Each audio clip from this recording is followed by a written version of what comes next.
Hi hello ನಮಸ್ತೆ welcome back to our channel Soumya recipe corner. ಯಾರೆಲ್ಲ ನನ್ನ ಚಾನಲ್ನ ನೋಡ್ತಾ ಇದ್ದೀರಾ ಬೇಗ ಬೇಗ ಸಬ್ಸ್ಕ್ರೈಬ್ ಮಾಡ್ಕೊಂಡು ನೋಡಿ ಅಂತ ಕೇಳ್ತೀನಿ.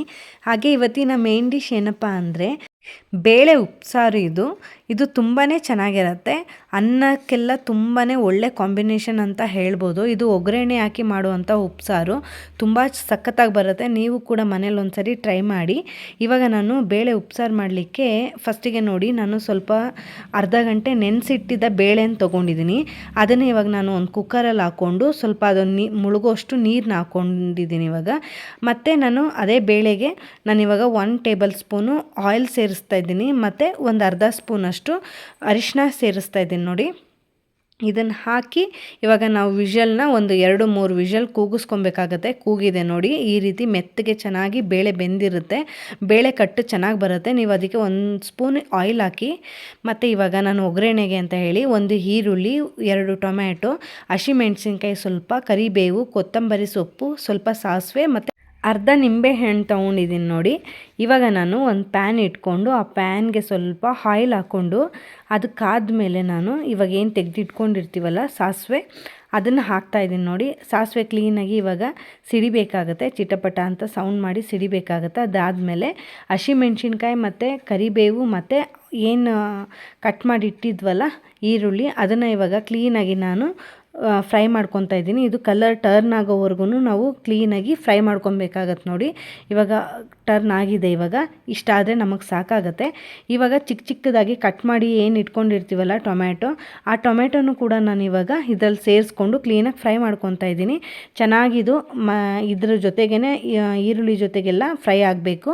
ಫ್ರೈ ಆಗಲಿ ಅಂತ ಹೇಳಿಬಿಟ್ಟು ನಾನು ಟೊಮೆಟೊ ಮೆತ್ತಗಾಗಲಿಕ್ಕೆ ಅಂತ ಹೇಳಿ ಸ್ವಲ್ಪ ಸಾಲ್ಟ್ನು ಕೂಡ ಸೇರಿಸ್ಕೊತಾ ಇದ್ದೀನಿ.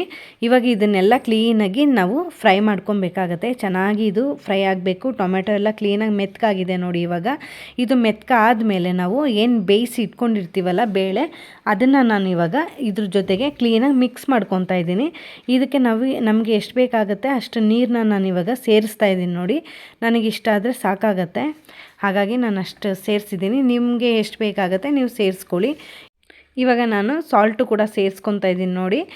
ಇದು ಸಾಂಬಾರು ಸ್ವಲ್ಪ ತೆಳ್ಳಗಿದ್ರೇ ಚೆನ್ನಾಗಾಗತ್ತೆ. ನೀವು ಸ್ವಲ್ಪ ಅನ್ನನ ಮೆತ್ತಗೆ ಮಾಡಿ ಇದನ್ನು ಸಾಂಬಾರು ಹಾಕ್ಕೊಂಡು ತುಪ್ಪ ಹಾಕ್ಕೊಂಡು ತಿಂತಾಯಿದ್ರೆ ತುಂಬಾ ಚೆನ್ನಾಗಿರುತ್ತೆ. ಇವಾಗ ನಾನು ಕೊತ್ತಂಬರಿ ಸೊಪ್ಪನ್ನು ಕೂಡ ನಾನು ಮಿಕ್ಸ್ ಮಾಡಿ ಇವಾಗ ಬೇಯಲಿಕ್ಕೆ ಅಂತ ಬಿಡ್ತಾ ಇದ್ದೀನಿ. ಈ ಸಾಂಬಾರು ಬೇಯಬೇಕಾಗತ್ತೆ. ಇದು ನಾನು ಹೇಳಿದ್ನಲ್ಲ, ಅನ್ನಕ್ಕೆ ಬಿಸಿ ಬಿಸಿ ಅನ್ನಕ್ಕೆ ನಾವು ಮೆತ್ತಗೆ ಮಾಡಿಬಿಟ್ಟು ಸಣ್ಣ ಮಕ್ಳಿಗೂ ಕೂಡ ಇದನ್ನು ನಾವು ರೈಸ್ ಜೊತೆ ತಿನ್ನಿಸ್ಲಿಕ್ಕೆ ತುಂಬ ಚೆನ್ನಾಗಾಗತ್ತೆ ನೋಡಿ. ಯಾಕೆಂದರೆ ಇದು ಅಷ್ಟು ಖಾರ ಇರಲ್ಲ. ಹಾಗಾಗಿ ನೀವು ಇದನ್ನು ಮಾಡಿಕೊಂಡು ಮಕ್ಕಳಿಗೆ ಇದನ್ನು ನಾವು ಸಾಂಬಾರನ್ನ ನಾವು ಅಭ್ಯಾಸ ಮಾಡಿಸ್ಲಿಕ್ಕೆ ಶುರು ಮಾಡ್ತಾಯಿದ್ರೆ ಇದನ್ನು ನಾವು ಮಾಡಿ ಆ ಮಕ್ಕಳಿಗೆ ನಾವು ತಿನ್ನಿಸ್ತಾ ಹೋಗ್ಬೋದು. ಆ ರೀತಿ ತುಪ್ಪ ಎಲ್ಲ ಹಾಕ್ಕೊಂಡು ತಿನ್ನಿಸ್ತಾ ನಾವು ಶುರು ಮಾಡ್ಬೋದು. ಚೆನ್ನಾಗಾಗತ್ತೆ, ಅಷ್ಟು ಚೆನ್ನಾಗಿರುತ್ತೆ ನೋಡಿ. ಇದು ಆ್ಯಕ್ಚುಲಿ ಇವಾಗ ನಾನು ಕೊನೆಯದಾಗಿ ಇವಾಗ ನಿಂಬೆ ಹಣ್ಣಿನ ರಸ ಏನು ಅರ್ಧ ಇಟ್ಕೊಂಡಿದ್ದೆ ನೋಡಿ, ಅದನ್ನು ಮಿಕ್ಸ್ ಮಾಡ್ಕೊಂಡು ಇವಾಗ ಕ್ಲೀನಾಗಿ ಇವಾಗ ಎಲ್ಲನೂ ಮಿಕ್ಸ್ ಮಾಡ್ಕೊತಾ ಇದ್ದೀನಿ. ಇದು ಆಲ್ಮೋಸ್ಟ್ ರೆಡಿ ಆಗಿದೆ. ಇವಾಗ ನಮಗೆ ರೆಡಿ ಆಗಿದೆ ಇದು ಸಾಂಬಾರು. ತುಂಬ ಚೆನ್ನಾಗಿ ಬರುತ್ತೆ. ನೀವು ಕೂಡ ಮನೇಲಿ ಒಂದ್ಸರಿ ಟ್ರೈ ಮಾಡಿ ರೆಸಿಪಿ ಹೇಗೆ ಬಂತು ಅಂತ ಕಾಮೆಂಟ್ ಮಾಡಿ ತಿಳಿಸಿ. ಇವಾಗ ನಾನು ಇದನ್ನು ಸರ್ವ್ ಮಾಡಿ ನಿಮಗೆ ತೋರಿಸ್ತಾ ಇದ್ದೀನಿ ನೋಡಿ. ಈ ರೀತಿ ನಾನು ಸರ್ವ್ ಮಾಡ್ಕೊತಾ ಇದ್ದೀನಿ. ತುಂಬ ಚೆನ್ನಾಗಿರುತ್ತೆ. ನೀವು ಒಂದ್ಸರಿ ಮನೇಲಿ ಟ್ರೈ ಮಾಡಿ ಅಂತ ಹೇಳ್ತೀನಿ.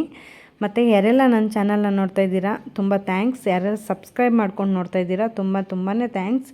ಹಾಗೆ ನೆಕ್ಸ್ಟ್ ವಿಡಿಯೋದೊಂದಿಗೆ ಸಿಗ್ತೀನಿ. ಅಲ್ಲಿವರೆಗೂ ಸ್ಟೇ ಟ್ಯೂನ್. ಯಾರು ಚಾನಲ್ ಸಬ್ಸ್ಕ್ರೈಬ್ ಮಾಡಿಲ್ಲ ಅಂದರೆ ಮಾಡ್ಕೊಳ್ಳಿ. Thank you so much for watching this video.